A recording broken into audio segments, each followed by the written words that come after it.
and welcome back to the other side of Moses Mabhida Stadium. And as you can see behind me, people are starting to stream in, and it is a colorful, festive occasion. A cacophony of voices as people stream into the stadium singing and dancing, and it's an absolute beauty to behold. But of course, there are security concerns as always, and we try to mitigate against those as best we can. And joining me now is Police Minister General Bheki Cele to talk more about the security measures in place as the crowds start to come in. Minister, good morning. Good morning, Sakina. Good morning to the listenership of the FAPs. Now, we are expecting a capacity crowd of 48,000 people, which at an event like this is a very serious concern because we want people to be happy. We don't want any incidents that are basically going to spoil this occasion. Well, for a week we have been camping here, led by Minister Misuzulu as the interministerial committee of the ministers on this one. But ourselves as the South African police, we have been doing our job. We're very comfortable. Moving around, you could see yourself that things are not easy as you would be, but at the same time we need to balance it with the comfort of the day. They must be luxurious, people must enjoy, but must be safe. Hence, wherever you move here, you can't move in the... That includes myself. I've been stopped several times and they need some approval to get in some other points. That tells you the level of the security. And you're absolutely right. We experienced that coming in. Even in the very early morning hours already, you could see that security was tight.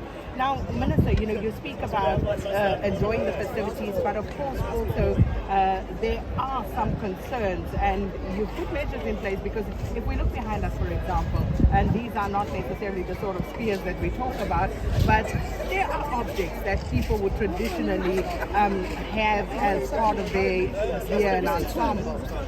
But we understand some of that won't be allowed in here this morning. Well, these things have been discussed, Sakina, as this is a once-off day, really once-off day. I was not there in 1971 when it happened, and it will be really magic that it happens again while some of us were around here. So you can just work around those things, not to spoil the day, but as I'm saying, not to cross the security line. These things were discussed. We have spoken to Izinduna and the leadership of Amabuto that there can be some relaxation of them, but not, as I'm saying, not compromising the details of the security. Indeed, things like spears and all that kind of thing, there are things that are declared as would be dangerous weapons, but at the same time they put a full regalia of the day today.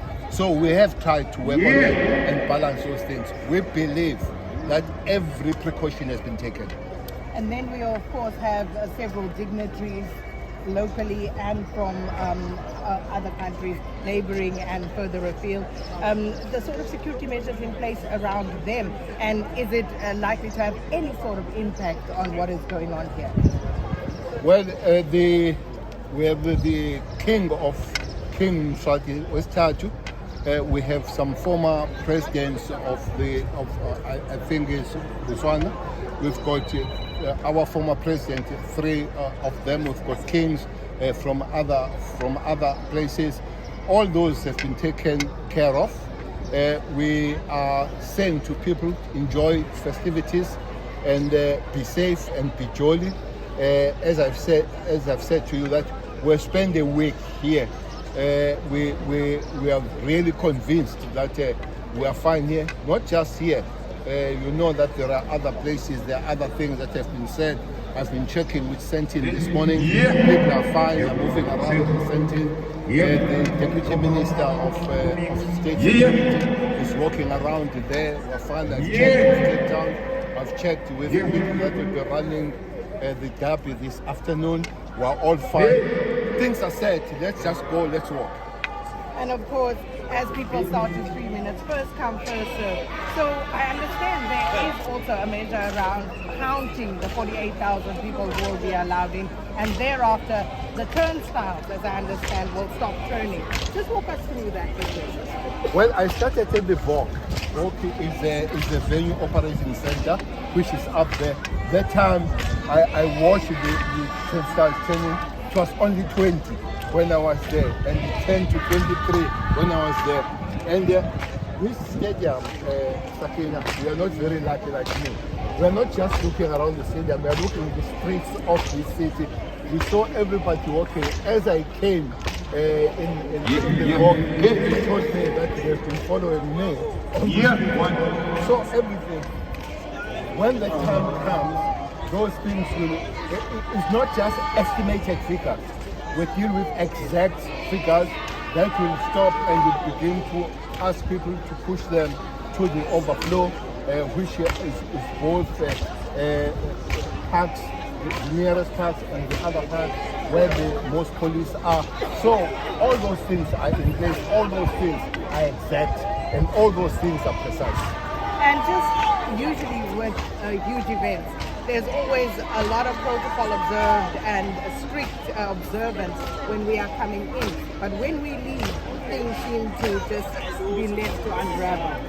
Are there any plans in order to just ensure that everybody leaves and reaches their destination or their vehicle safely? To start with, we wanted to finish early. We hope we'll be able to start on time or near on time, because by 1:30 we want everything finished. The latest is 2. Even the entertainment after that, those that will be singing, Kuze Kemi, Sabos Java and all that, we're giving them a very little time because we want to see people dispersing on time. So that helps. Even those people that miss their transport and all that, we can still work on it. We are people at place that will be working on that. There is a planned way of people living. So especially the buses, we'll be calling, there are people that will be calling the long distance buses because we want those to leave first. By 5, by 4, we want this place to be clear. Mr. Bheki Cele, thanks so much for stopping by. And as you can see behind me, it is really starting to fill up and